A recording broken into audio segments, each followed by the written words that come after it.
Warm welcome to news line. मैं हूं doctor Maria Zulfiqar Khan. Viewers, 2 साल गुजरने के बाद बिल आखिर 9 मई के हवाले से फैसले आना शुरू हो गए हैं। तहरीक इंसाफ के पंजाब असेंबली समेत अपोजिशन लीडर के साथ साथ मुतअद्दिद रहनुमाओं को 10-10 साल की सजाएं सुनाई गई हैं। अब गालिब इम्कान यही है कि सुप्रीम कोर्ट के हुक्म की रोशनी में तमाम मुतल्लिका अदालतें 8 अगस्त तक 9 मई के हवाले से फैसला सुना देंगी। ख्याल ये जाहिर किया जा रहा है कि तहरीक इंसाफ के मजीद रहनुमाओं को 9 मई के हवाले से सजाएं हो सकती हैं। बानी चेयरमैन समेत उमर अयूब खान, अली अमीन गंडापुर 9 मई के केसेस में नामजद हो चुके हैं। क्या 9 मई के केसेस और उनके फैसलों के बाद तहरीक इंसाफ की मुश्किलात में मजीद इजाफा होने जा रहा है? और स्पेशली अब जबकि बानी चेयरमैन ने मुज़ाकरात के दरवाजे बंद कर दिए हैं और तमाम तवज्जो अपनी एहतजाजी तहरीक पर मरकूज की हुई है कि 5 अगस्त तक ये नुक्ता उरूज पर पहुंचे, लेकिन इस तहरीक में वो मोमेंटम, वो इम्पटस नज़र नहीं आ रहा। मुज़ाकरात से फरार एहतजाजी तहरीक भी चल ना सकी, तो क्या तहरीक इंसाफ अपने इन फैसलों से गैर मौसर होने तो नहीं जा रही? आज हम इन्हीं सवालों का जायज़ा लेने की कोशिश करेंगे। हमारे साथ मौजूद हैं ब्रिगेडियर रिटायर्ड हारिस नवाज साहब, साथ ही साथ senior journalist, senior analyst Azhar Javed साहब हमें ज्वाइन कर रहे हैं, और साथ ही साथ इनके हमाद हसन साहब भी हमें ज्वाइन कर रहे हैं। आप सीनियर जर्नलिस्ट हैं, सीनियर एनालिस्ट हमें ज्वाइन कर रहे हैं। ब्रिगेडियर साहब, I start of with you. With each passing day ये जो एक तहरीक है उस पर बहुत सारे सवाल जो हैं वो उठ रहे हैं, स्पेशली बेयरिंग इन माइंड कि इसकी जो लैक लस्टर परफॉर्मेंस है, जो इसमें इम्पटस आना चाहिए था, जो इसमें जो है वो एक मोमेंटम आना चाहिए था प्रेशर क्रिएट करने के हवाले से, वो नज़र नहीं आ रही। क्या आपको लगता है कि ये जल्दबाजी में जब जैसे एक लास्ट डिच एफर्ट, अगर मैं इसको कहूँ as a last ditch effort जो है ये अनाउंस की गई थी, बेयरिंग इन माइंड कि 8 अगस्त तक जो हैं वो सुप्रीम कोर्ट के अहकामात पे एक डेडलाइन दी हुई है सुप्रीम कोर्ट ने कि 9 मई के केसेस जो हैं उनकी रेजोल्यूशन जो है उनकी जो है they should be decided. So do you think this was a last ditch effort and that too without much thinking कि एक प्रेशर क्रिएट करने के लिए एक डेट दी जाए?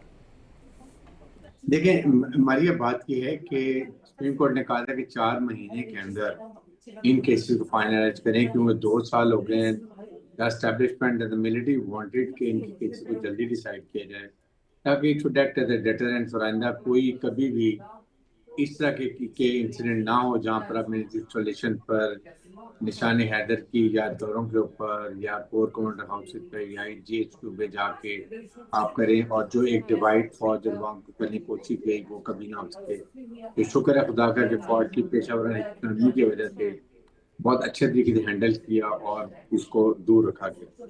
अब बात ये है कि ये 8 अगस्त जो बनती है, लास्ट डेट बनती है, इससे ज़ाहिर है कि पहले डिसीजन आएंगे, लेकिन इसके साथ आप ये बताएं कि आज की तारीख 27 हो गई है, ओनली 8 डेज लेफ्ट। क्या हमें कोई मूवमेंट नजर आती है? कोई हमें ऑर्गेनाइजेशन नजर आती है?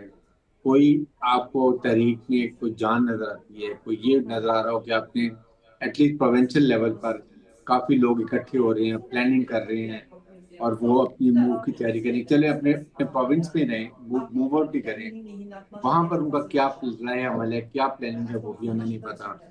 और उसके बाद क्या इसको कैसे इम्पीटस कैसे देना है, इसको तहरीकी मूवमेंट कैसे लेके जाना है। लॉयर ज्यादातर जो है पार्टी का हिस्सा है, जो अपनी हर एक अलीमा सिस्टर्स हैं, उसके बाद आपके लॉयर्स के एक अलग ग्रुप है, पॉलिटिशियन का अलग ग्रुप है, और वो बानी पीटी की अलग डायरेक्शन हुई है। तो कोई मुझे नजर नहीं आ रहा कि ऐसी कोई कोऑर्डिनेशन हो जहाँ पे आपको मीटिंग नजर यमीन गंडापुर का अपना सोच है, वो 3 महीने मांग रहे थे। तो आई थिंक ये पता ही चलता है कि ये पर्पसलेस ये प्लानिंग मैं कर रहे ब्रिगेडियर हैं। साहब कथा कलामी की माफ़ी इसीलिए मैं कह रही हूँ कि जिसको एक लास्ट डिच और बड़ा फ्रस्ट्रेटेड किस्म का एफर्ट अगर कहा जाए to create pressure on the government, because 5 अगस्त 8 अगस्त ये जिस तरह लग रहा है कि एक प्रेशर बिल्डिंग के लिए इस्तेमाल की गई थी, but of course that too seems to be backfiring. देखें, आप लास्ट डिच एफर्ट तो उस वक्त करें ना कि अगर आपके पास कोई पावर हो, सीट पावर हो, लोगों में कोई नजर आ रहा हो कि they can achieve some result, आपने वो सारा कुछ अपने प्री मैच्योरली 22 नवंबर को 26 नवंबर को कर दिया, जहां पर उनको अब वो आ भी गए, वहां पर डी चौक का भी पहुंच गए, लेकिन आपने उनको इतना नुकसान कर दिया, उनकी गाड़ियां, मोटरसाइकिलें, उसके बाद जितने अरेस्ट लोग हुए उनका पुरसने हाल नहीं है। उनको कोई आपको लॉयर एक्सेस नहीं दिया गया, आपको उनको कोई केसेस की सुनवाई नहीं हुई है, तो अभी कौन आएगा? मुझे तो समझ नहीं आती क्यों आपने दिए कि ये तो आप दे के लोग पहले एग्जॉस्टेड हैं, इकोनॉमिकली भी उनका बुरा हाल है, आपकी पार्टी की कोई सपोर्ट भी नहीं है, आपने कोई बैठ के हुकूमत से मुज़ाकरात किया, आपकी पॉलिटिकल पार्टी है, But it's आप पॉलिटिकल मीन मगर इस्तेमाल आपकी करें, नहीं बात से भी ये करते। लग रहा है it's out of desperation and frustration कि जी ये अब केसेस हमारे खिलाफ आ रहे होंगे तो हम के फैसले आ रहे होंगे तो just to create pressure on the institutions ये एक डेट दी गई थी विदाउट मच थॉट प्रोसेस। मैं राजा साहब को भी गुफ्तगू में शामिल करूँ। सब आप किस तरह देख रहे हैं, क्योंकि जैसे जैसे 5 अगस्त की डेट जो है वो करीब आती जा रही है तो ये मज़ीद जो है वो वाजे होता जा रहा है कि जितनी फ्रैक्चर्ड है पीटीआई, जितना डिस्कॉर्ड है, जिस किस्म की लैक ऑफ ऑर्गेनाइजेशन है, लैक ऑफ ऑर्गेनाइजेशन जिस नौयत की नज़र आ रही है, उसके बाद तो ये नज़र आता जा रहा है और मेरे ख्याल है बड़ा एविडेंट हो रहा है कि ये एक फ्रस्ट्रेटेड अटेम्प्ट था कि किसी तरह इदारों पे, इंस्टीट्यूशंस पे प्रेशर डाला जाए क्योंकि ये फैसले हमारे खिलाफ आ सकते हैं, वो तो ये एक्सपेक्ट कर ही रहे हैं, तो उन पे प्रेशर डालने के लिए था। कोई इसमें ज़्यादा थॉट प्रोसेस इन्वॉल्व नहीं था, कोई इसमें प्लानिंग इन्वॉल्व नहीं थी।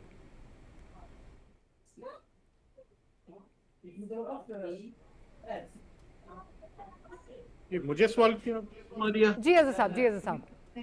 जी बिल्कुल, देखें एक चीज आपको समझनी होगी कि जो 9 मई का वाकया था वो कोई एक दिन का वाकया नहीं था, उसके पीछे पूरी प्लानिंग थी। एक प्लानिंग के तहत पूरा ये वाकया इसको स्टेज किया गया था, इसकी तैयारी की गई थी, इसके लिए कई माह तक उन्होंने अपना प्लान बनाया। और उस प्लान की अगर आप देखें तो जो सबसे हेड क्वार्टर था गमान पार्क था। क्या आप भूल गई हैं या लोगों को ये याद नहीं कि गमान पार्क में क्या होता था? लोगों को वहां बुलाया जाता था, पूरी पूरी रात बिठाया जाता था, पूरे मजमे लगते थे, वहां पे पुलिस वालों पे हमले किए जाते थे और पूरा एक लोगों को इश्तियाल दिलाया जाता था। उस प्लानिंग के तहत एक बगावत की कोशिश की गई थी। वो बगावत नाकाम हुई तो वो बगावत कहलाई, अगर वो कामयाब हो जाती तो वो इनकलाब कहलाती। हुकूमत के खिलाफ चले तहरीकें चलती हैं, कोई मसला नहीं है, इदारों के खिलाफ तहरीकें चलती हैं, ठीक है, माजी में भी चली।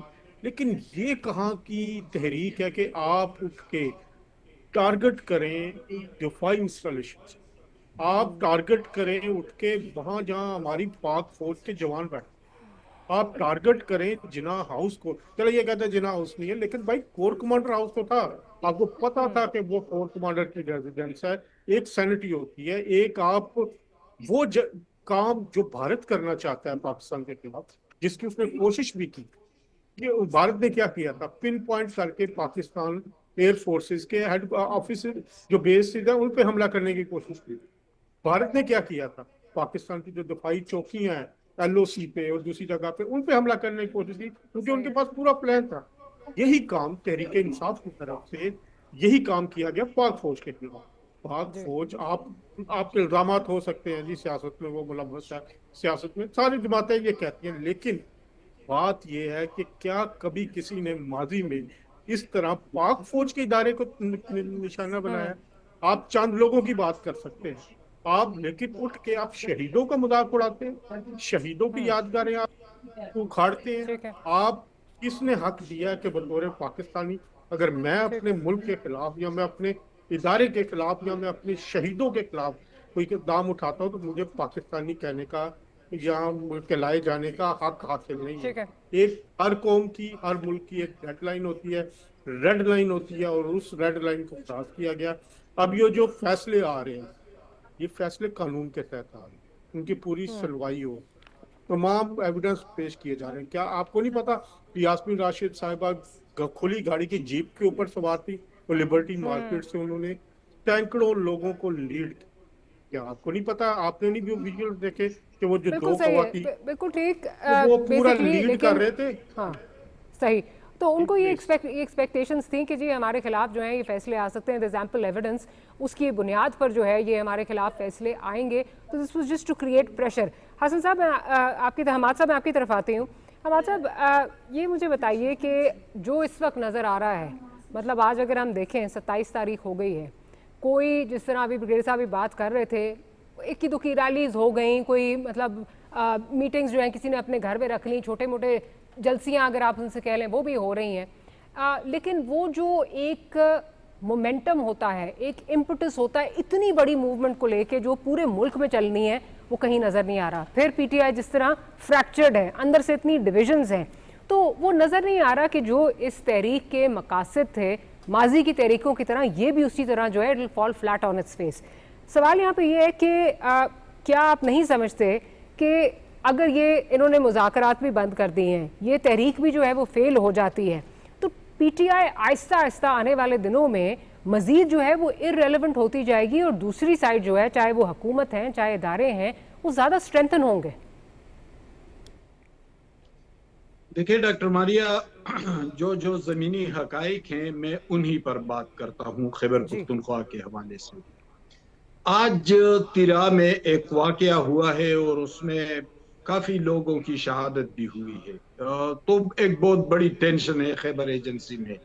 इससे पहले बनु मेरियान इलाके में कुछ दहशतगर्द आए थे और उनकी एक बड़ी तादाद थी और लोगों के हुजरों और डेरों में घुस गए थे और वहां पर एक तरह से काबिज हो गए थे। इससे पहले बाजौड़ में एक बहुत अहम सियासी कारकुन जिन्होंने सूबाई असम्बली का इलेक्शन लड़ा था, मौलाना खानजेब, उनकी शहादत भी हुई। असिस्टेंट कमिश्नर, नौजवान असिस्टेंट कमिश्नर भी शहीद हो गए।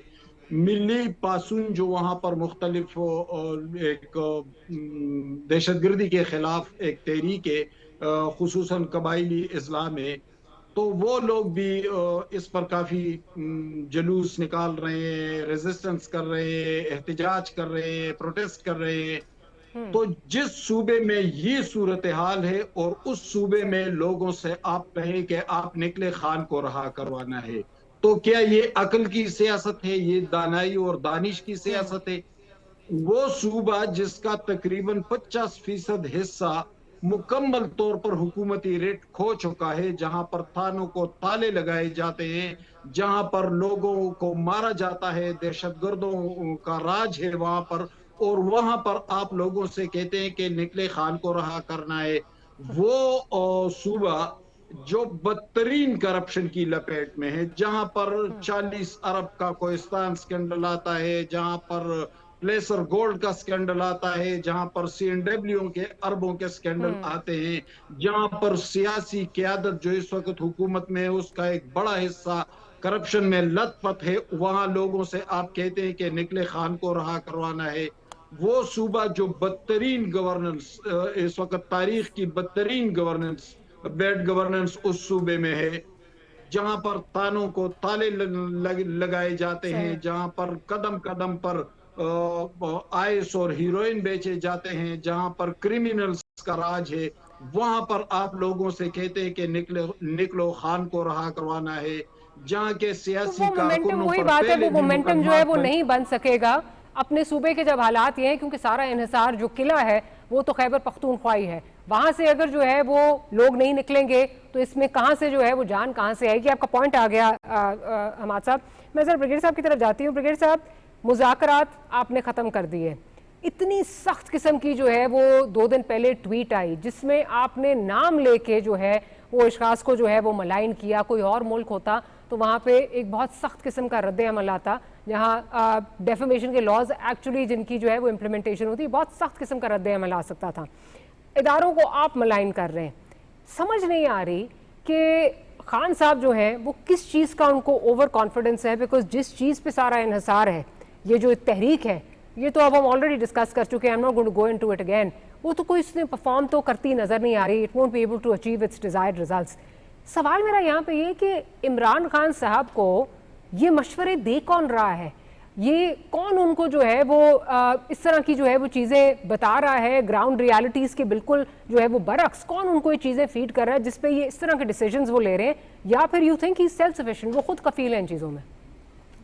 डॉक्टर मारिया, बात ये कि now he is a politician, इतने ऐसे पॉलिटिक्स में है, whoever is advisor, he must understand इसकी implications, what is drawing benefit out of it। आप एस्टेब्लिशमेंट के खिलाफ बात कर रहे हैं, आप जुडिशरी के खिलाफ बात कर रहे हैं, आप हुकूमत से मुज़ाकरात करना चाहते हैं, आपकी पार्टी स्कैटर्ड है, स्ट्रक्चर वो बुरे हाल में इस वक्त वो फ्रैक्चर्ड हुई है, तो आप क्या अचीव करना चाहते हैं? मुझे तो इस बात की अभी तक समझ नहीं आ रही है कि कोई 1% भी चांस होना। और सेकंड देखें, जो ladder of success for any political party है वो है पंजाब।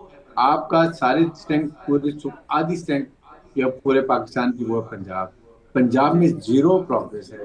तमाम लीडरशिप आपकी रेस्टेड है, उनको सजाएं भी हो गई हैं।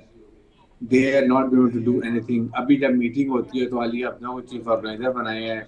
सलमान अकबर राजा ने जो उनका हाल किया, जिस तरीके से लैंग्वेज इस्तेमाल की, उनको साइड ट्रैक किया, उनकी कॉन्ट्रीब्यूशन को जीरो कर दिया। What does it mean? That mean कोई ना कोई इनके अंदर ऐसा है जो बाकी पार्टी को बिल्कुल खत्म करने में तुला हुआ है। But I will still blame the बानी बिकॉज ही मस्ट अंडरस्टैंड कि मैंने क्या करना है, व्हाट डू आई वांट। आप एक इनिशिएट प्रोसेस शुरू कर देते हैं गवर्नमेंट के साथ। आप अपनी केसेस के लिए लॉयर की टीम को स्ट्रांगली डिटेल करते हैं और वो आपके केसेस फॉर्म 47 के लोगों के जो केसेस थे वो आप लेके चलते हैं। आप ये आपने कर नहीं रहे हैं। उसके बाद आप अमीन गंडापुर कुछ और सोचते हैं, अलीमा सिस्टर्स कुछ और सोचती हैं, उनकी बेगम जो है वो अलहदा सोचे चुप करके बैठ गई। उन्होंने सारा शो स्पॉइल कर दिया 22 और 26 नवंबर को। अगर ना होता तो I personally feel by now बानी PTI might have been out of prison. वो भी आपने तबाह कर दिया। उसके बाद इस वक्त कोई मुझे बताए लीडरशिप है नहीं, लीडरशिप पार्टी है। आप क्या चाहिए और फिर आप सीट करना चाहते हैं। एटलीस्ट बाय नाउ इस वक्त चाहिए था आप असेंबली को फॉल करते, असेंबली का सेशन करते, वहां अपनी आवाज बुलंद करते। That is a better way. आप उसको छोड़ते जा रहे हैं और आप अपने स्टेट में कोई आएगा नहीं। और रेस्ट एश्योर्ड ये इतनी एम्बैरेसमेंट होगी इस पार्टी के लिए और ये एक विन विन सिचुएशन होगी हुकूमत के लिए, क्योंकि जो उनको डर था, दे नॉट पुश, सिर्फ मुज़ाकरात नहीं कर रहे हैं, वो खुल के बात कर रहे हैं, they not push at all. So आप कहीं ना कहीं तो सोचें कि आपने क्या प्लानिंग की है, what do you want to achieve out of this side से। क्या प्रेशर तो आप क्रिएट नहीं कर सके, तो आपने क्या करा। आप कहीं भी जब आप प्लानिंग करते हैं आप कहते हैं कि ये मेरे गोल्स हैं, ये मैं अचीव करूंगा, इनमें 4 बजे 2 भी अचीव कर ले तो मेरी पार्टी को फायदा होगा, 0/0 आपको बेनिफिट हो रहा है। तो what have you done it? I think it is very embarrassing, it's a very wrong decision. अभी भी वक्त है कि ये इसको चेंज करें, अपनी पार्टी को मुनज़्ज़म करें, हर सूबे में ऑर्गेनाइज करें। डिस्कशन व्हेनेवर वी टॉक, आप और हम प्रोग्राम में जब आते हैं और पिछले 2-2.5 साल से 3 साल से हम यही बात कर रहे हैं कि इंट्रोस्पेक्शन करें, अपनी पार्टी के अंदर देखें, अपने जो लूप होल्स हैं, अपनी वीकनेसेस उनको एड्रेस करें। बट मेरा ख्याल है कि उस तरफ किसी की वो सोचना ही नहीं चाहते। Again that's why I am saying कि चलो उनको maybe I am willing to give him the benefit of the doubt कि वो जेल में है, उनको ग्राउंड रियलिटी से वाकिफ नहीं है। That's why I am saying उनको जाके जो लोग बताते हैं, जो ग्राउंड रियलिटीज की जो पिक्चर पेंट करते हैं, वो कुछ एक्सट्रीमली रोजी पिक्चर है, एक्सट्रीमली ऑप्टिमिस्टिक है, जिसकी वजह से वो इस तरह के फैसले ले रहे हैं। I mean I am at a loss for words. मैं ज़रा अज़हर साहब की तरफ जाती हूँ। अज़हर साहब, अगेन मुज़ाकरात आपने नहीं करने, आपने जो है इतनी सख्त अल्फाज इदारों के खिलाफ इस्तेमाल करने हैं, तहरीक आपकी चल नहीं रही। क्या आपको लगता है कि पीटीआई ने अपने आप को बंद गली में जाके जो है वो अब बंद गली में चली गई है, डेड एंड वाली साइड पे चली गई है, मतलब and with each passing day irrelevant होती जा रही है? देखिए डॉक्टर साहब, आपको इमरान खान साहब का पास देखना होगा। He was never a political leader. वो एक सेलिब्रिटी थे, वो एक स्पोर्ट्स हीरो थे, वो एक क्रिकेटर थे जिन्होंने हमेशा एक ओवरवेलमिंग जो लोगों की लाइक्स है वो एंजॉय की। अगर आप देखें तो वो पाकिस्तान की तारीख के सबसे कामयाब, उन्हें आप स्पोर्ट्समैन कह सकते हैं, जिनका एक फॉलोइंग थी। वो उन्होंने हमेशा जो कहा लोगों ने किया, लोगों ने उनको फॉलो किया, जो उनकी जुबान से निकलता था वो चीजें हो जाती थी। मतलब उनके फॉलोअर्स थे ना अक्रॉस दी पार्टी से, चाहे वो मुस्लिम लीग नून, मियां नवाज शरीफ साहब उनके बहुत बड़े फैन थे, आपको याद है सागदार साहब उनके थे, शहबाज शरीफ साहब, बेनजीर भुट्टो साहिबा, मतलब सब। लेकिन उनको पॉलिटिक्स की हार्श रियलिटीज को समझना चाहिए। अब 2014 से उन्होंने जो पॉलिटिक्स शुरू की थी एजिटेशन की, वो जो धरना पॉलिटिक्स शुरू हुई, वो आज तक उनके दिमाग से नहीं निकली। एज ए पॉलिटिशियन अब टाइम बहुत हो चुका है, 10 साल 12 साल 15 साल वो टाइम होता है जिसमें आप एक मेन स्ट्रीम पॉलिटिकल पार्टी के हेड के तौर पे अपने आप को तो मनवा रहे थे, आप प्राइम मिनिस्टर भी बन गए। लेकिन माफी, सॉरी, आपकी बात में थोड़ा सा ऐड भी करूंगी। आप मनवा रहे थे, धरना पॉलिटिक्स कर रहे थे, लेकिन उस वक्त ग्राउंड रियलिटीज बहुत डिफरेंट थी। इदारे आपके साथ थे। इस मुल्क में कोई तहरीक जो है वो इदारों के बगैर नहीं चलती। आप भूल क्यों रहे हैं? अब तो इदारे आपके बिल्कुल दूसरी साइड पे खड़े हैं। मैं कहता हूँ उस वक्त भी कौन सी तहरीक कामयाब हो गई थी, इदारे साथ खड़े बिल्कुल। थे, फिर भी वो तहरीक नहीं कामयाब हुई थी। मैं आपको सिर्फ ये बताना चाह रहा हूँ कि उनका जो माइंड सेट है वो एक डिक्टेटरशिप वाला माइंड सेट है। वो चाहते हैं कि मैं जो कह रहा हूँ, जो मैं सोच रहा हूँ वो करे। मेरा ख्याल है सलमान अकबर राजा साहब, बैरिस्टर गौर साहब माकूल आदमी है, दे नो द रियलिटीज। दूसरे जो पॉलिटिकल लीडर है वो भी जाते हैं, उनको समझाते होंगे, बताते होंगे कि जी हमें बात करने दें। जैसे ब्रिगेडियर साहब कह रहे हैं, नवंबर में अगर ये सारी बातें बैठ गए होते, ये चीजें कर ली होती, तो वो आप चीजें, ये प्रोसेस आगे चल पड़ा होता। जाहिर बात है उस वक्त भी कुछ लोगों ने कोशिश की थी, तो वो आगे पॉलिटिकल प्रोसेस हुआ, लेकिन एंड ऑफ द डे ये फैसला इमरान खान का होता है कि उसने क्या करना है। अब मसला क्या है, उनके इस फैसलों की वजह से कि जी मैंने हुकूमत के साथ नहीं बैठना, सफर कौन कर रहा है? आम वर्कर सफर कर रहा है तहरीके इंसाफ का, आम आदमी सफर कर रहा है। उनकी लीडरशिप अब वो भी रगड़े में आ रही है। जाहिर बात है जो काम किए 9 मई को अब उनका भुगतना तो पड़ेगा। अब इसकी वजह से हमारी एक थर्ड फोर्स बनी थी, थर्ड पॉलिटिकल पार्टी बनी थी, वो तो शटर हो गई। अब उसका कोई ग्राउंड लेवल पे कोई मैकेनिज्म नहीं है। हर बंदा अपनी दिहाड़ी पे लगा हुआ है, अपने राब्तों में लगा हुआ है। हर बंदा ऑलमोस्ट 70 90 80 90% जो लीडरशिप में है वो मैनेज्ड है, वो राब्तों में है। तो इस वक्त जो है वो गुजर चुका है। और इसमें कर क्या रहे हैं? सबसे बड़ा इन्होंने नुकसान जो किया कि ये स्टेट ऑफ पाकिस्तान के खिलाफ खड़े, पाकिस्तान के खिलाफ कोई मौका नहीं डाल देते। अब इन्होंने मजीद क्या किया, अपने बेटों को लॉन्च किया। सलमान और कासिम को भेजा कहाँ? अमेरिका में, जिनकी कहते थे अमेरिकी गुलामी नामंजूर, वहीं भेज के उन्हीं लोगों के साथ जो एंटी पाकिस्तान, जो प्रो इजराइल है, उनके साथ मुलाकातें करवा रहे हैं। उन्होंने आखिरी पत्ता भी ठीक नहीं खेला।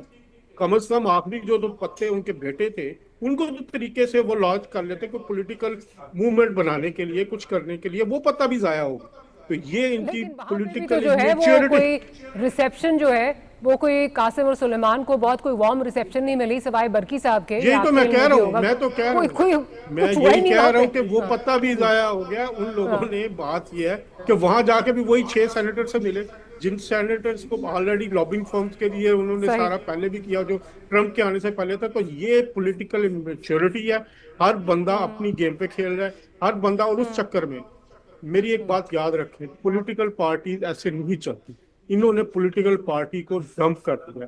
जिस दिन तरीके साफ ही केपीके में हुकूमत चली गई, ये पार्टी बिल्कुल बैठ जाएगी। क्योंकि अभी सोर्स ऑफ फंडिंग या सोर्स ऑफ स्ट्रेंथ इस वक्त जो आ रही है वो केपीके गवर्नमेंट से आ रही है। सबसे ज्यादा चीजें वहीं से हो रही हैं। तो इनको अभी मेरे ख्याल में, क्योंकि अब तो 8 अगस्त ज्यादा दूर नहीं है, हुकूमत इस वक्त एक जिन बन चुकी है। हुकूमत के पास हर चीज है, तो 2/3 अक्सरियत है। हुकूमत के पास तमाम चीजें उनके कंट्रोल में है। मुआशी मसला है वो भी आस्ता आस्ता सेटल हो रहा है। इंटरनेशनल लेवल पे अमेरिका आपके साथ खड़ा है, चाइना आपके साथ खड़ा। फील्ड मार्शल को देखे, पहले अमेरिका जाते हैं, कितना उनको जबरदस्त रिस्पांस मिलता है। दूसरी तरफ चाइना जाते हैं, वहां पे भी सेम रिस्पांस है। आपके साथ डॉक्टर साहब जाके अभी होके आ रहे। तो इस वक्त सबसे ज्यादा खतरा ये होता है इन तरीकों में कि आपको इंटरनेशनल जो फोर्सेज हैं वो आपको मॉनिटर कर रही होती है, वो मॉनिटर कर रही होती है इंसानी हकूक पे। आपको प्रेशर होता है। बेनजीर भुट्टो साहब ने भी इसी चीज का फायदा उठाया और परवेज मुशर्रफ को घुटने टेकने पे मजबूर किया कि पाकिस्तान में इंसानी हकूक नहीं है। तो वो पता भी जाया हो गया। इंटरनेशनल भी, लोकल आपके पास कोई सपोर्ट नहीं है। तो ये एक धन गेम है पीटीआई के लिए। पीटीआई को इन्होंने जाया कर दिया, फिर जाया कर दिया, पीटीआई को बंद गली में ले गए। मैं जरा हमाद साहब की तरफ जाती हूँ। हमाद साहब, अब जो इस वक्त खबरें आ रही हैं, ऑब्वियसली आने वाले दिनों में पता चलेगा कि समय सदाकत है। चैम गोइयाँ चल रही हैं वो ये कि जी 52 लोग इस वक्त जो हैं वो 9 मई के केसेस में उनकी अरेस्ट हो सकते हैं and then ultimately disqualification.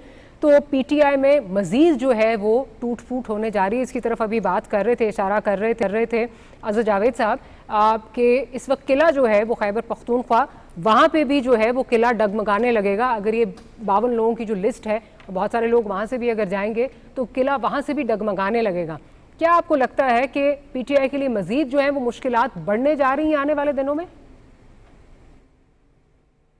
Maria, time सही तरह से बैलेंस नहीं हो पा रहा है। बाज़ों का दूसरे पार्टिसिपेंट बहुत लंबी बात कर जाते हैं तो मौका नहीं मिलता। मेरा अपना ताल्लुक खैबर पख्तूनख्वा से है, मैं वहाँ के सियासी हिस्ट्री और डायनेमिक्स को अच्छी तरह जानता हूँ। एक बात याद रखें, ठीक है, एस्टेब्लिशमेंट के खिलाफ बहुत तहरीकें चली खैबर पुख्तनख्वा से। वली खान लेफ्ट के सियासतदान थे, किसी हद तक जमीयतुल उलमा इस्लाम भी लेफ्ट में चली गई थी। लेकिन अगर आप बिल्कुल एक्सट्रीम पर चले जाएंगे इदारों के खिलाफ, खुसूसन फौज के खिलाफ, तो अवाम आपका साथ कभी नहीं देंगे। वली खान लेफ्ट की सियासत करते रहे, कौम परस्त सियासत करते रहे, लेकिन फिर भी वो एस्टेब्लिशमेंट के साथ साथ चलते रहे। यानी जब MRD तहरीक बिल्कुल उरूज पर थी और वली खान एक बहुत बड़े लीडर की हैसियत से सामने थे, तो उस वक्त भी उसने कभी ज़ियाउल हक नहीं कहा था, बल्कि जनरल साहब कहते थे या जनरल ज़िया साहब कहते थे। तो ये वो उस साइकी को समझते थे जो इस कौम की एक बुनियादी नफ्सियात है या जो उनके लाशऊर में है। एक तो ये है कि PTI उससे बिल्कुल अलग हो गई और वो बिल्कुल ऐसे मद्दे मुकाबिल आ गई जैसे दुश्मनों के साथ होता है। तो ये नफ्सियाती तौर पर कभी पुख्तून एक्सेप्ट नहीं करते। इस वक्त PTI की कुल ताकत वही सोशल मीडिया है, जो नौजवान लड़के हैं और जिनकी उम्रें बहुत कम है, जिनका सियासी शऊर नहीं है और वो उसी में फंसे हुए हैं, जो मोबाइल पर फेसबुक और ये ट्विटर और ये चीजें देखते हैं और उसी से उनका ज़हन बनता है। ऊपर से कुछ यूट्यूबर्स और इस तरह के लोग बैठे हुए हैं पाकिस्तान से बाहर, उनके ज़हनों को कब्जे में लिया हुआ है। लेकिन आखिर कब तक ये मामला इसी तरह चलता रहेगा? क्या लोगों को दिखाई नहीं दे रहा है कि सूबे की क्या हालत हुई, अमन अमान की सूरत हाल क्या है, माली तौर पर सूबा कहाँ खड़ा है, गवर्नेंस की क्या सूरत हाल है, करप्शन की क्या सूरत हाल है? तो ये तमाम चीजें लोगों के जहनों में है और PTI की कारकर्दगी भी उनके सामने है, इमरान खान की सियासत भी उनके सामने है। ये वही सियासत है जब नवाज शरीफ मुंतखब वजीर आजम थे तो मौसूफ आकर 126 दिन धरने पर बैठे रहे। तो देखें, ये वहां के मिजाज से, वहां की नफ्सियात से मैच नहीं खाती ये सियासत जो इमरान खान की या PTI की सियासत है। लेकिन एक जज्बाती फजा है, एक जज्बाती उभार है, जैसे ही इससे निकलेगी तो फिर PTI धड़ाम से नीचे भी गिर जाएगी। ये मेरी बात याद रखे। मैं पुख्तनख्वा के डायनेमिक्स और सियासत को जानता हूँ। दूसरी बात ये है कि इमरान खान एहतजाज किस बात पर कर रहे हैं? एहतजाज क्या वो आईन और कानून की सरबुलंदी के लिए कर रहे हैं? तो वो तो सियासतदानों को चोर डाकू कह रहे हैं, पार्लियामेंट को वो फॉर्म 47 का पार्लियामेंट बोल रहे हैं, उसकी तस्दीक कर रहे हैं। रोज रोज वो कहते हैं कि मैंने एस्टेब्लिशमेंट से बात करनी है, उनके अलावा मैंने बात नहीं करनी है। तो फिर कौन से आईन और कानून की? अगर वो अदलिया की सरबुलंदी की बात कर रहे हैं तो वो आज भी साकिब निसार और से लेकर अता बंदियाल तक जैसे जजों के हवाले से उनके कलमात बहुत मुस्बित है, लेकिन फाइज ईसा साहब के हवाले से उनका नुक्ता नजर अलग है। तो कौन से आईन कानून की बात हो रही है? अगर जमहूरियत की बात कर रहे हैं तो फिर तो वो सियासतदानों को चोर डाकू बोल रहे हैं कि मैं इनसे बात ही नहीं करूंगा। जमहूरियत में तो मकालिमा होता है, डायलॉग होता है, सियासी इत्तेहाद और तहरीकें होती है, फातिमा जना का PDM बनता है, बेनजीर भुट्टो के साथ MRD बनती है, नवाज शरीफ के साथ ARD की तहरीक उठती है। लेकिन यहाँ पर क्या है?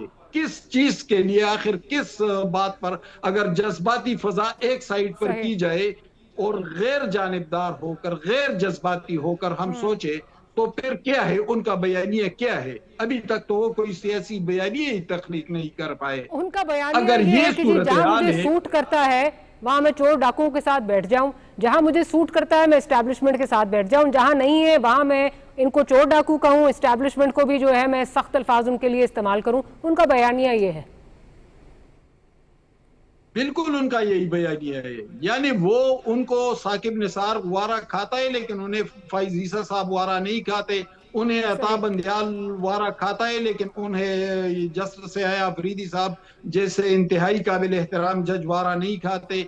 उन्हें फैज हमीद और बाजवा वारा खाते रहे, लेकिन एक इंतहाई दयानतदार और इंतहाई प्रोफेशनल जनरल या आर्मी चीफ उन्हें वारा नहीं खाता। उन्हें अपनी वजारत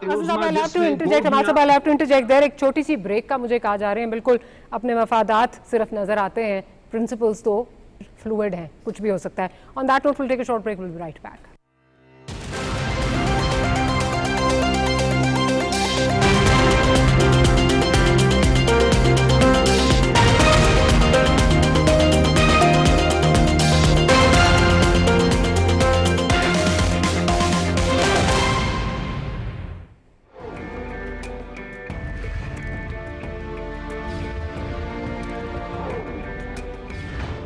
पाकिस्तान की दास्तान, इसके लिए की गई जिद्दोजहद और इसका हुसूल रहती दुनिया तक इंसानों के लिए रहनुमा रहेगी कि किस तरह अजीम मुश्किलात से नबुर्द आसमां हुआ जाता है।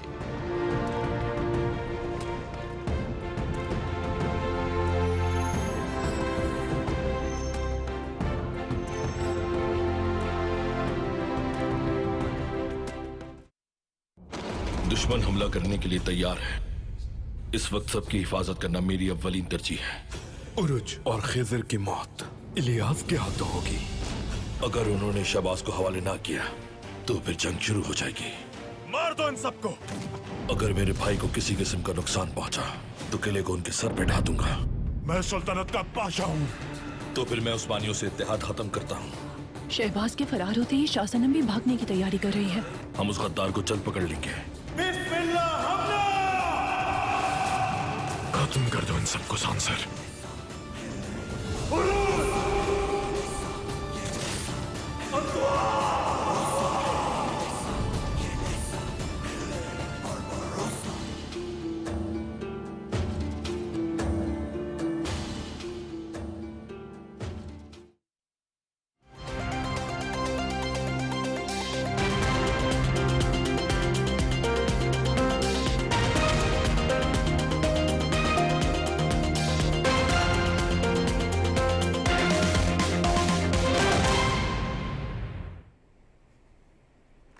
Welcome back after the break. Break से पहले हम बात कर रहे थे कि जो इस वक्त पीटीआई की लिस्ट है, जो इस वक्त एक जो मुबैना लिस्ट जो सर्कुलेट कर रही है कि ऑलमोस्ट 52 लोगों की प्रोविंशियल और नेशनल असेंबली के लोग हैं जो डिस्क्वालीफाई हो सकते हैं, अरेस्ट हो सकते हैं। तो उसके बाद पीटीआई का फ्यूचर क्या होगा? अल साहब, आपकी तरफ आती हूँ। अल साहब, अगर इस तरह लोग जो हैं वो डिस्क्वालीफाई होते हैं, उससे पहले अरेस्ट होते हैं 9 मई के केसेस में ऑफकोर्स, और पीटीआई से इतने लोग जो हैं 52 लोगों का जिस तरह कहा जा रहा है कि ये इस तरह ये थ्रेट उनके सर पे इस वक्त लटक रहा है, क्या आप समझते हैं कि ये एक तरीका भी हो सकता है इन फिनिशिंग ऑफ अ पार्टी, जो बहुत देर से बात की जा रही है, जो पीटीआई बार बार ये कह रही है कि जी ये हमें ख़त्म करने का एक और तरीका हो सकता है? क्या ये पार्टी को ख़त्म करने का एक तरीका हो सकता है, और क्या इस तरह पार्टी ख़त्म होती हैं? देखिए जी, क्या इन लोगों को साने 9 मई में हुकूमत ने मुलव्वस करवाया था? क्या उस वक्त जब ये एफआईआर हो रही थी, जो वाक़या हुआ, तो क्या हुकूमत ने इनको कहा था कि आप जाके इस तरह के हमले करें? तो ये बात कहना कि ये एक तरीका हो सकता है, ये एक मेरा ख्याल है एक सियासी बयान तो हो सकता है, लेकिन हकीकत इससे बहुत दूर है। उस वक्त तो तहरीक इंसाफ ने चुन चुन के उन लोगों को टिकटें दी थी जो सानिया 9 मई में मुलव्वस थे। उनको हीरोज करार दिया गया था, उनको मुजाहमत की अलामत करार दिया गया था। क्या उनको नहीं था पता कि इसकी पॉलिटिकल इम्प्लीकेशंस क्या होंगी? उस वक्त तो ये समझते थे कि जो लोग ये 9 मई में मुलव्वस हैं ये अनटचेबल्स हैं, इनको कोई टच नहीं कर सकता। तो अब ये ड्यू प्रोसेस ऑफ लॉ है, आप उसको सामना करें और जो आपने किया है उसको भुगतें। और उसमें अगर कोई एमएनए एमपीए मुलव्वस है तो जाहिर बात है पाकिस्तान का कानून सबके लिए बराबर है, उसमें जो आएगा वो अपने किए हुए की सजा पाएगा। तो इसमें अगर हुकूमत का फायदा होता है तो यही तो सियासत है। यही चीज इमरान खान को भी समझनी चाहिए थी कि क्या उनको नजर नहीं आ रहा था कि उनके लोग जो अपने लोग थे वो कौन कौन से लोग थे जो इन वाकयात में मुलव्वस थे, जिन पे एफआईआर थी। तो उनको उस वक्त देखना चाहिए था ना। अगर आप ये कहते कि जी जो लोग सियाने 9 मई में मुलव्वस थे हम उनको टिकट्स नहीं देते, वो अपने केसेस क्लियर करें, उस वक्त तो जो जिनको दी गई उनको नाम पे वोट लेने की कोशिश की गई, ग्लोरीफाई किया गया, उनको हीरोज बनाया गया। तो अब इसकी इम्प्लीकेशन बिल्कुल होंगी। 52 लोग जाते हैं, हुकूमत के पास तो ऑलरेडी एक आ चुकी है, सेनेट में भी 2/3 आ गई है, यहाँ पर असेंबली में भी 2/3 आ चुकी है। फिर अब इसके बाद तो मुझे लग रहा है ये मुस्लिम लीग नून का सबसे ज्यादा फायदा होगा, क्योंकि उनके पास जो 8-10 सीटें शॉर्ट हैं, वो पंजाब से जिमनी इलेक्शन होती है तो मुस्लिम लीग नून आएगी। तो मुस्लिम लीग नून आने वाले दिनों में सिंपल मेजॉरिटी जो है वो हाउस में ले लेगी। तो बहुत सारी चीजें जो हैं वो पॉलिटिकली अगले 2 महीने में आपको मजीद चेंज होती नजर आएंगे। लेकिन एक बात ध्यान में रखिए, इस वक्त जो कोएलिशन है, आसिफ अली जरदारी, शहबाज शरीफ, ये सब इस चीज पे मुत्तफिक है कि अभी हमें पाकिस्तान को इस सियासी गर्दाब से निकालना है। पाकिस्तान को अभी थ्रेट है। सबसे बड़ी बात समझे, इंडिया अभी भी आपके सर पे खड़ा है, इंडिया अभी भी बदला लेना चाहता है, इंडिया अभी भी लड़ना चाहता है, वो अपनी तैयारियां कर रहा है। वो इंडिया को पूरे हमले की कोशिश कर रहे हैं। इस मौका पर तो तमाम लोगों को इकट्ठा होना चाहिए, सियासत से हट के परे होके। पर मेरे ख्याल फील्ड मार्शल भी जो इतनी कोशिशें कर रहे हैं, कभी अमेरिका जा रहे हैं, कभी चाइना जा रहे हैं, कभी कहीं जा रहे हैं, तो उसका मकसद इस वक्त पाकिस्तान की इंटरनल पॉलिटिक्स नहीं है। उसका मकसद सिर्फ और सिर्फ जो भारत से इस वक्त खदशात है हमले के, उसकी प्रियम्पटिव तौर पर दुनिया को बताना है कि भाई ये दोबारा कर रहा है और पाकिस्तान अपने आप को मजबूत कर रहा है। तो अभी भी वक्त है खान साहब, खुदा के लिए छोड़ें ये सियासत की जिद। जो 9.5 मई में आपका किरदार था उस पर माफी मांगे, पाकिस्तान की रियासत के लिए, सियासत के लिए चले, अपनी सियासत के लिए पाकिस्तान को मजबूत बनाए। तो मेरा ख्याल है सिर्फ और सिर्फ अगर अभी इनको कोई बचा सकता है तो सियासी कुव्वतें बचा सकती है। अपना जो असेंबली में लोग हैं उनको किरदार अदा करने दें। ब्रिगेडियर साहब की तरफ चलती हूँ। ब्रिगेडियर साहब, जो ये 52 लोगों की बात की जा रही है या जो डिस्क्वालिफिकेशंस की बात की जा रही है, पीटीआई की परसेप्शन अपनी जगह, वो जो परसेप्शन बिल्ड करना चाह रहे हैं वो अपनी जगह कि जी ये जान के हमारे साथ किया जा रहा है और हमें इसमें जो है वो जान के मुलव्वस पहले किया गया हो। तो आपको पता ही है जिस तरह हम बात करते हैं, हमारे लिए एक ट्रैप सेट किया गया, उसमें जो है वो हम अननोइंगली चले गए, नोइंगली अननोइंगली चले गए। हैविंग सेड दैट, इस वक्त अगर ये हो जाता है तो क्या आप समझते हैं कि पीटीआई कंप्लीटली कोलैप्स कर जाएगी? और क्या इस तरह पार्टीज कोलैप्स करती हैं? बिकॉज माजी में हमने हमेशा देखा है कि इस तरह का टाइम जब भी किसी पार्टी पे आया है, पार्टी चाहे 17 सीटें लेके जो है वो असेंबली में बैठी हो, but it comes back with full force. Do you think that example applies here as well? या आप समझते हैं कि पीटीआई की जो डायनामिक्स हैं, जो उनकी जो उनका जो है वो इस वक्त इथॉस है वो बिल्कुल मुख्तलिफ है, इसलिए उस पर अप्लाई नहीं करता? देखें डॉक्टर मारिया, बात यह है कि ये इस वक्त 2-3 साल जो रिमेनिंग रहते हैं इलेक्शन के, इस वक्त पीटीआई इज गॉन। अगर ये सब कुछ होता है, देखिए बात ये है कि क्या पीटीआई को, बानी पीटीआई को किसी ने कहा था कि आप उठें और सारी चढ़ाई फौज, एस्टैब्लिशमेंट, मिलिट्री इंस्टॉलेशन, शहीदों के निशाने की जातियों पे चले जाएं? इन्होंने तो पीएमएलएन की, पीपल्स पार्टी की लॉटरी निकाल दी है। हमें मुझे समझ नहीं आती, कॉमन सेंस नहीं है। आपने क्या चीफ मिनिस्टर हाउस पे गए, आप प्राइम मिनिस्टर हाउस पे गए, आप कोई असेंबली की बिल्डिंग पे गए, आप कोई प्राइवेट गवर्नमेंट ऑफिशियल की बिल्डिंग पे गए, अब why do choose to go to military installation? आपने तो उनका जो वो चाहते थे वो आपने उनको प्लेट पे रख के दे दिया, and that is what you are suffering now. तो अब इस वक्त, और फिर उसके बाद आप जब आपको ये तो फौज तो ये चाहती थी कि आज से 1 साल 6 महीने 1.5 साल पहले इनको सजा मिल जाती, ताकि जितनी जल्दी सजा मिलती उतनी जल्दी डिटरेंट इफेक्ट होता और आइंदा के लिए कोई ना करता। तो ये तो इनके वकीलों ने लेट करते करते करते कि फिर अल्टीमेट उन्होंने कहा जी कि अब आप 4 महीने के फैसले करें। तो ये इनका अपना किया जा रहा है। नाउ द प्रॉब्लम इज, इसके बाद ये पीटीआई ये 1-2 साल जो रिमेनिंग रहते हैं, 2.5 साल, इसमें दे आर इनइफेक्टिव। हाँ, पार्टी खत्म नहीं होती है। पार्टी अगले इलेक्शन में अगर ये अकल इस्तेमाल करें, रीऑर्गेनाइज करें, अपने आप को मुनज़्ज़म करें, प्रॉपर लीडरशिप लेकर आएं, अच्छे लोग लेकर आएं, उसके बाद जो आपके लॉयल पार्टी के उनको भी आगे लेकर आएं, देन हर पार्टी, या पीपल्स पार्टी के, ये पीपल्स पार्टी को भी देख लें, PMLN, they all reemerged, so they should not give up. लेकिन उसके लिए आपको अपनी स्ट्रेटजी चेंज करनी पड़ेगी। टॉक, डू पॉलिटिकल इस्तेमाल करें, डोंट गो टुवर्ड। आप अभी भी अगर पॉलिटिकल पार्टी से डील करते पीएमएलएन से, तो पीएमएलएन से क्या कहना था? आप कहते हैं जो एस्टैब्लिशमेंट बात तो उनसे पूछते, फिर आपका हल होता। लेकिन डायरेक्टली कह देना हमने बातें नहीं करनी, that they are suffering a lot for that. ठीक, मैं ज़रा हमाद साहब का पॉइंट ऑफ व्यू ले लूँ आखिर में, बिल्कुल टुवर्ड्स द एंड। हम प्रोग्राम की क्लोजर की तरफ जा रहे हैं और फिर अज़ीज़ साहब से पूछूंगी, हमाद साहब ऑप्शंस क्या हैं इस वक्त? जिस तरह ब्रिगेडियर साहब ने अभी बात की, आप क्या समझते हैं कि पीटीआई के पास इस वक्त क्या ऑप्शंस हैं अपनी साख को बचाने के लिए? देखिए डॉक्टर मारिया, सियासी जमातें कभी जबर से ख़त्म नहीं होती। अगर इस तरह होता तो फिर पीपल्स पार्टी जनरल ज़िया के मार्शल लॉ के जरिए ख़त्म हो जाती, क्योंकि पार्टी के लीडर फांसी चढ़ गए थे, कारकुनों पर, हजारों कारकुनों पर मुकदमात थे, जेलों में थे, कोड़े उनको लगाए जा रहे थे, लेकिन फिर भी पार्टी जिंदा रही। नवाज शरीफ के साथ मुशर्रफ दौर में क्या कुछ नहीं हुआ, काफ लीग और शीन और पता नहीं क्या क्या उसमें से निकाले गए, शिकस्त भी जबरन पंजाब में दी गई, क्या कुछ नहीं हुआ, जलावतनियां हुई, अटक केला हुआ, लेकिन पार्टी फिर भी जिंदा रही। आज भी इक्तदार में है मरकज और पंजाब में। लेकिन खत्म असगर खान की पार्टी हुई थी तहरीक इस्तिकलाल। क्यों खत्म हुई? उसने किसी जबर का सामना नहीं किया, लेकिन उसने सियासी गलतियां की। वो कभी फौज को खत लिखने लगा, कभी वो अफगान जहाद के दौरान डॉक्टर नजीब की दावत पर काबल का दौरा करने जाता। इसी तरह की गलतियां करता रहा और फिर एक बहुत मकबूल सियासी लीडर और मकबूल सियासी जमात तहरीक इस्तिकलाल और असगर खान दोनों खत्म हो गए थे, हत्ता कि वो कभी पार्लियामेंट में भी नहीं पहुंच सके। वही रास्ता इमरान खान और पीटीआई ने चुना है।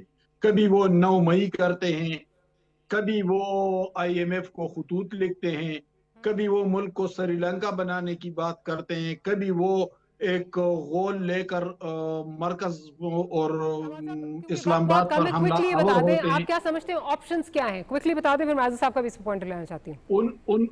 उनके पास ऑप्शन ये है कि वो पार्लियामेंट में आए, वो सियासी जमातों के साथ मकालमे को आगे बढ़ाए, वो जो बयानिए में उनका जो जारहानापन है उसको खत्म करे, इदारों के हवाले से एहतराम का रवैया अपनाए, पार्लियामेंट को अहमियत दे और आईन और कानून की तरफ बढ़े और इस पर तमाम सियासी जमातों के दरमियान यकसुई इख्तियार कर ले। यही बेहतरीन रास्ता है। Right. Ali sahab, same question to you, way forward PTI के लिए क्या हो सकता है? देखिए जी, वे फॉरवर्ड यही है कि आप असेंबली में वापस आए। आपके पास साइजेबल नंबर है कौमी असेंबली में, आपके पास साइजेबल नंबर है सेनेट में। आप कोई मेरे ख्याल सेनेट की दूसरी बड़ी जमात है, आप दूसरी बड़ी जमात है कौमी असेंबली में।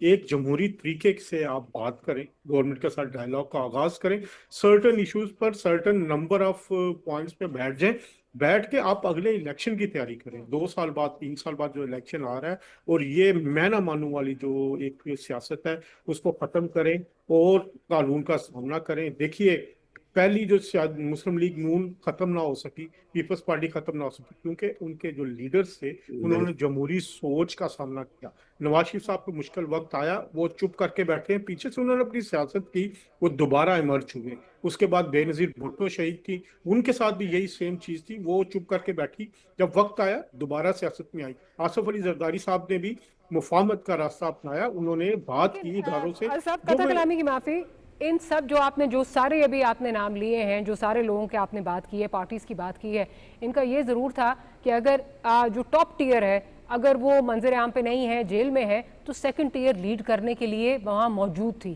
खान साहब के यहाँ पे लॉयर्स वो बहुत अच्छे हो सकते हैं। मैं किसी पे, गौर साहब हैं इस वक्त जो इस वक्त सेक्रेटरी जनरल हैं, वो बहुत अच्छे लॉयर हैं, Salman Akram Raj sahab. Having said that, they are not political animals. ये भी एक बहुत बड़ा मेरा ख्याल है डिफरेंस है, जिसकी वजह से कोताहियां होती जा रही है। एक बात देखें जी, मौका मिला था मोहतरमा बुशरा साहिबा को, मौका मिला उनकी गैर मौजूदगी में लीड करने का, लेकिन उन्होंने भी वायलेंस का रास्ता इख्तियार किया। उन्होंने भी इस्लामाबाद में आके जो कुछ किया आपके सामने था। मौका मिला अलीमा खान साहिबा को, लेकिन उन्होंने क्या किया? उन्होंने भी यही वायलेंस वाला रास्ता, जो मुजामत जिस तरह की लोग है ही नहीं, यही बात है। सुने, देखें, मरियम नवाज पॉलिटिकल नहीं थी, उन्होंने आए, उन्होंने अपने रोल पॉलिटिकल घराने में हुई है। कुलसूम, देखें, बुशरा साहिबा को भी तो टाइम हो गया था इमरान खान साहब के साथ, उन्होंने भी तो पॉलिटिक्स देख ली थी। ये बात 2-3 साल नवाज साहिबा जो है वो 2-3 दहाइयां, वो पार्टी को जब खत्म हो रही थी उन्होंने वो आगे बढ़ी, उन्होंने अपना जो टास्क है वो पूरा किया। मरियम नवाज साहिबा को आप देख ले, उन्होंने भी किया। आप बात सिर्फ ये है कि आप, नवाज शरीफ ने उनको इजाजत दी, सर्टन बातों पे बात करने की इजाजत दी। इसी तरह मरियम नवाज शरीफ साहिबा के हवाले से भी बात हुई। आप तो बात ही नहीं करने देते ना, आप तो कहते हैं कि नहीं, मैंने तो उड़ा देना सब कुछ, इनको उठा कर मैंने घंटा लगाना है, मैंने इनका ये करना है। वायलेंस वाली सोच, अब याद रखें, पाकिस्तान में, ये पूरी दुनिया में कहीं भी सियासत के साथ वायलेंस नहीं चलता। ये चीज मफामत का रास्ता आप कह रहे हैं अपनाएं, क्योंकि मफामत जिसको आपने अब एक गाली बना दिया है, वो जब आपको सूट करती है, और हालिया इसका एग्जाम्पल जो है वो सेनेट का इलेक्शन है, जहां पे पूरा एक फॉर्मूला तय हुआ और सिर्फ एक बंदा जो ओरिजिनल लिस्ट है उसमें से मुंतखब हुआ, तो वही मफामत अगर मुल्क के लिए आप इस्तेमाल करें तो मेरे ख्याल है बहुत सारे मामला हमारे सॉल्व हो सकते हैं। हमाद साहब बहुत शुक्रिया, साहब आपका बहुत शुक्रिया, प्रिय साहब, thank you making time for this programme. You next week, good night, अल्लाह हाफिज़।